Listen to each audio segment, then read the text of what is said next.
గౌతమ్ గారు నమస్తే సార్. నమస్తే అండి. గౌతమ్ గారు, ఇప్పుడు ఎవరితో మాట్లాడుతున్నా సరే ఒకే ఒక హాట్ టాపిక్ ఏంటంటే లోకేష్ త్వరలో తెలుగుదేశం పార్టీ పగ్గాలు చేపట్టబోతున్నాడు అని.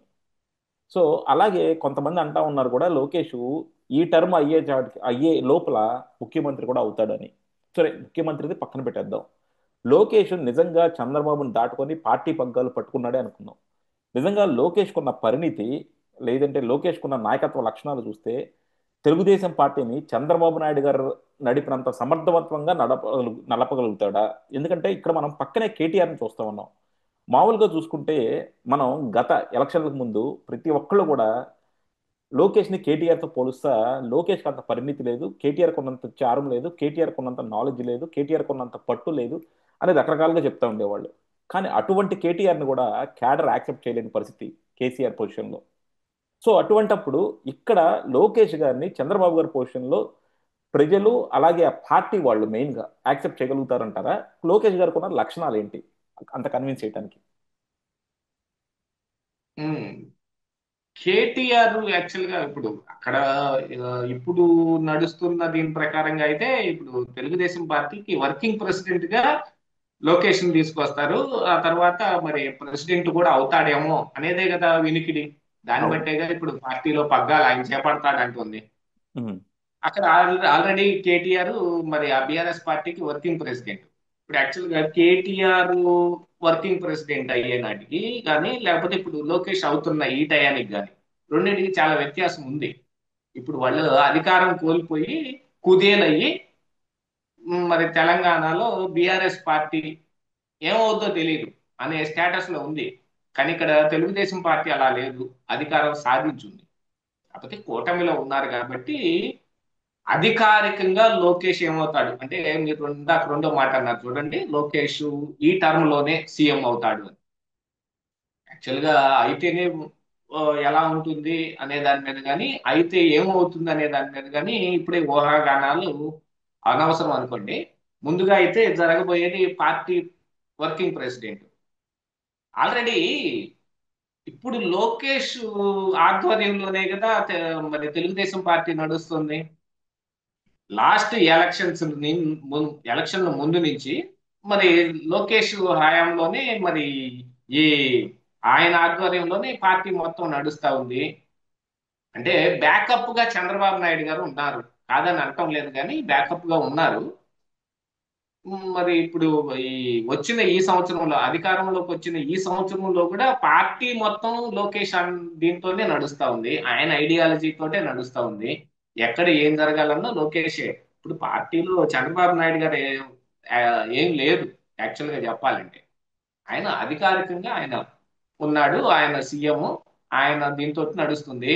అసలు అధికారంలో కూడా లోకేష్ పాత్ర ఎక్కువ ఉందనేది కదా చాలా మంది చెప్పుకుంటున్నారు. దాని గురించే మరి లోకేష్ మొన్న ఎప్పుడు మరి పవన్ కళ్యాణ్ ఆయన అప్పుడు కొన్ని చేసిన కొన్ని పనుల మూలాన ఏమైంది, డిప్యూటీ సీఎం అంటే సీఎం లో సగం సీట్ అన్నట్టుగా ఆయన వ్యవహార శైలి ఉండేది. దానికి గాను లోకేష్ ని కూడా డిప్యూటీ సీఎం అని చెయ్యాలి అని పార్టీలో కొంత వచ్చింది. దాని మీద కూడా కొంచెం తర్జన భర్జనలు పడ్డారు. మరి పవన్ కళ్యాణ్ తోటి అండర్స్టాండింగ్ గా మిగతా ఏదో లేదు, అసలు డిప్యూటీ సీఎం కాదు, నిజంగానే సీఎం అవుదాము అని అనుకుంటే కొంతమంది చాలా మంది రాజకీయ విశ్లేషకులు కూడా అప్పుడప్పుడు చెబుతున్నారు ఈ టర్మ్ లోనే లోకేష్ సీఎం అని. ఇలా ఆ, మరి అయితే ఎలా ఉంటది అనేది అప్పుడు దాని గురించి మళ్ళీ సపరేట్ గా మాట్లాడుకోవచ్చు. కానీ పార్టీని నడపటంలో లోకేష్ కొంచెం ముందంజలోనే ఉన్నాడు. యాక్చువల్గా చెప్పాలి అంటే కేటీఆర్ లాగా వెనకబడి ఏం లేడు. ఎందుకంటే అధికారం ఎప్పుడు ఆ పవర్ తెచ్చిపెడుతుంది. దాంతో పాటుగా మీరు ఇంకొకటి చూసుకోవాల్సింది ఏంటంటే ఇక్కడ యువ నాయకత్వం పేరుతోటి లోకేష్ వెనక ఉండే వ్యక్తులందరినీ తీసుకొచ్చి ఫ్రంట్ ఫేస్ లో పెట్టారు. సీనియర్స్ ను మొత్తాన్ని తీసి పక్కన వేసేశారు. సీనియర్స్ గగ్గోలు పెట్టి ఏడుస్తున్నారు. మీరు ఆ విషయం గుర్తుపెట్టుకోవాలి. ఎంత గగ్గోలు పెట్టి ఏడ్చినా ఇప్పుడు ఆ సీనియర్లు ఏం రానివ్వరు. కొత్త నాయకత్వం, కొత్త మనుషులు, కొత్త ఐడియాలజీ వీటితోనే కదా ఇప్పుడు నడుస్తుంది. ఇప్పుడు మంత్రి పదవుల్లో కూడా ఎంతమంది కొత్త వాళ్ళు ఉన్నారండి. చాలా మంది లోకేష్ ప్రాపకంతో మరి వైఎస్ఆర్ సిపిలోంచి టీడీపీలో కూడా వచ్చింది. వాళ్ళందరినీ లోకేష్ తీసుకొచ్చింది. యువగళం పాదయాత్ర దగ్గర నుంచి లోకేష్ నడుపుతుంటేనే పార్టీ నడుస్తుంది. ఇప్పుడు కొత్తగా మళ్ళీ ఆయన ఇదంటే ఆ అధికారికంగా ఇప్పుడు ఏది ఆ శంఖంలో పోస్తేనే తీర్థం కాదన్నట్టు ఇప్పుడు ఈ వర్కింగ్ ప్రెసిడెంట్ అనే ఒక పదవి ఇచ్చి ఇక నిర్ణయాధికారం ఇస్తారు. ఇప్పుడు దాకా ఏంటి, ఆయన నిర్ణయం చేస్తాడు కానీ అది లోపాయికారి గాను, అండర్ కరెంట్ గాను, లేకపోతే బ్యాక్ ఎండ్ లోను ఉంటది. ఇప్పుడేంటి డైరెక్ట్ గా గ్రీన్ సైన్ అధికారి లాగా సంతకం పెట్టే అవకాశం ఉన్నట్టు వర్కింగ్ ప్రెసిడెంట్ గా ఆయన నిర్ణయం తీసేసుకుని ఆయన ఎవరికి చెప్పే పని లేకుండా, ఎవరి పర్మిషన్ లేకుండాను ఆయన డైరెక్ట్ గా చేసేసే అవకాశం గ్రీన్ ఇంక్ పెన్ ఇస్తున్నారు అంతే. కొత్తగా అధికారం ఏం కాదు, లేకపోతే పార్టీ పగ్గాలు ఏం కాదు. పగ్గాలు ఆల్రెడీ లోకేష్ చేతిలోనే ఉన్నాయి. చంద్రబాబు నాయుడు గారు కేవలం ఆయన ఈ ప్రభుత్వం నడపడం దాని మీద మాత్రమే చూసుకుంటున్నారు. పార్టీ ఆల్రెడీ లోకేషే నడుపుతున్నాడు. ఆ విషయం చ- చ- చాలా చ- నడుస్తుంది. Chandrababu acting president, Lokesh working president అంటారు ఆల్రెడీ. ఆ నిజమే. ఉమ్, ఉమ్. పార్టీలో మనకున్న సమాచారం కూడా అదే. మొత్తం లోకేషే నడుపుతున్నాడు. పార్టీ పార్టీ పగ్గాలు చాలా రోజులు బట్టి దాదాపుగా సంవత్సరంన్నర ఎన్నికల ముందు నుంచే లోకేష్ చేతిలోనే ఉన్నాయి పార్టీ పగ్గాలు మొత్తం. ఈవెన్ సీఎంఓలో కూడా మరి లోకేష్ మనుషులుండే నడుపుతుంది సీఎంఓను కూడా. నేను గతంలో చాలా వీడియోలు కూడా చేశాను. ఎప్పుడో 8 నెలల కిందటే మనకున్న సమాచారం ప్రకారంగా నేను ఆ రోజు చెప్పాను లోకేష్ ఈ టర్మ్ లోనే సీఎం అవుతాడని. మరి చంద్రబాబు నాయుడు గారు ఏమవుతారు, ఆయన ఆయన తీసి పక్కన పెట్టేసావే నువ్వు అని ఆ రోజున ఆమె చాలా మంది ఎగిరారు ఆ రోజున. అంటే ఆ రోజు కొత్త ఊపు కదా. ఉమ్. ఈ టీడీపీ వాళ్ళందరూ అప్పుడే బయటకు రావడం మొదలు పెట్టారు కదా ఎన్నికల దగ్గర నుంచేగా. ఆ ముందు ఉమ్. దాకా ఎవరు వచ్చారండి? ఎవరున్నారు? మీరు మేము తప్ప ఎవరు లేరు, అంతా ఖాళీ ఉండేది. ఈ రోజు మనం కనపట్ల అందరినీ వెనక్కి దోసేసి మనకి ఇంతంత చాట భారతం మెసేజ్లు పెట్టేవాళ్ళు, కామెంట్లు పెట్టేవాళ్ళు అందరూ చెప్పారు. మరి ఈ రోజు ఏం చెబుతారు, నేను 8 నెలల కిందట పెట్టాను లోకేష్ ఈ టర్మ్ లోనే గ్యారెంటీ సీఎం అవుతాడని.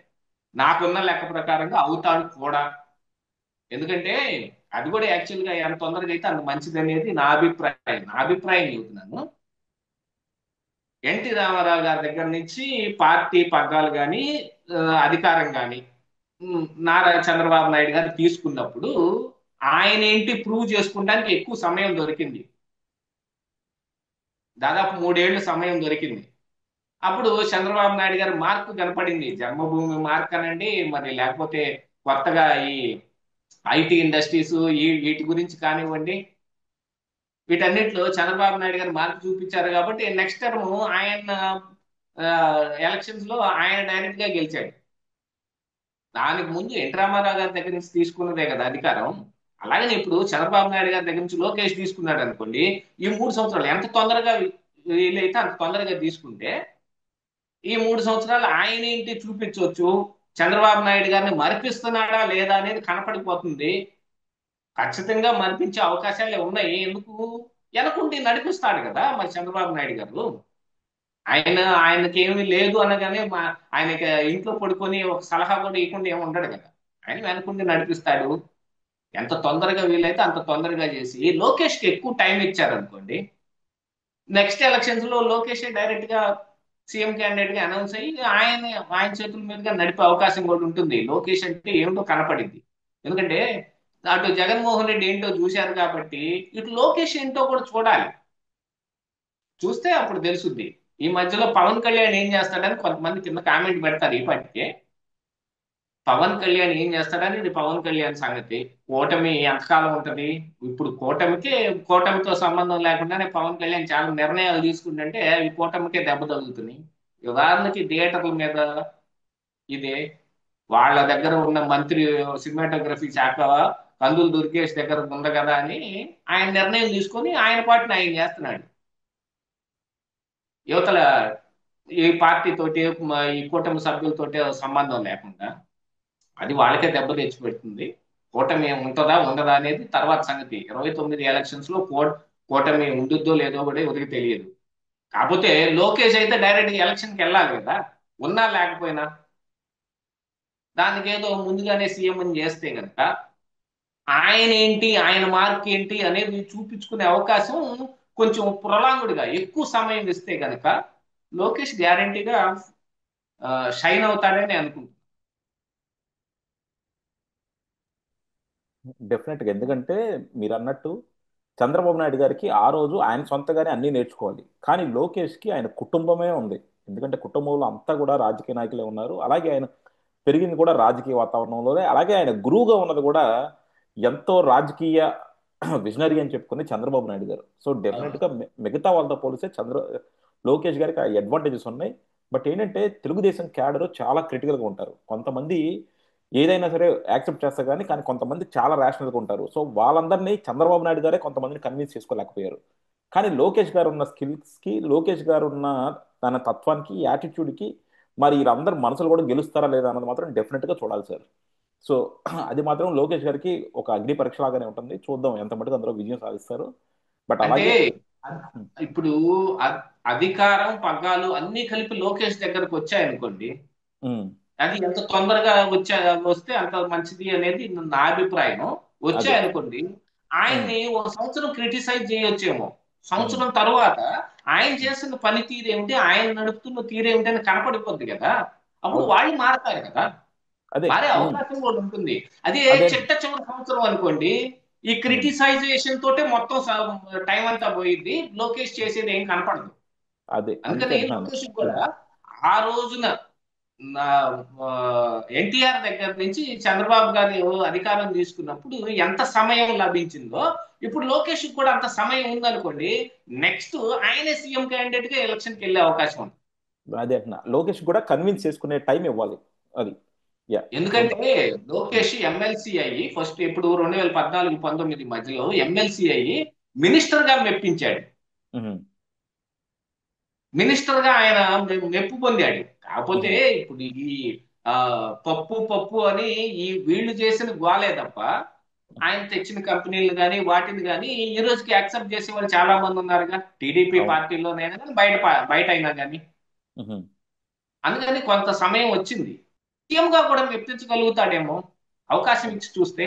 యా చూద్దాం సార్ డెఫినెట్గా. యా. థ్యాంక్ యూ అండి. Thank you very much.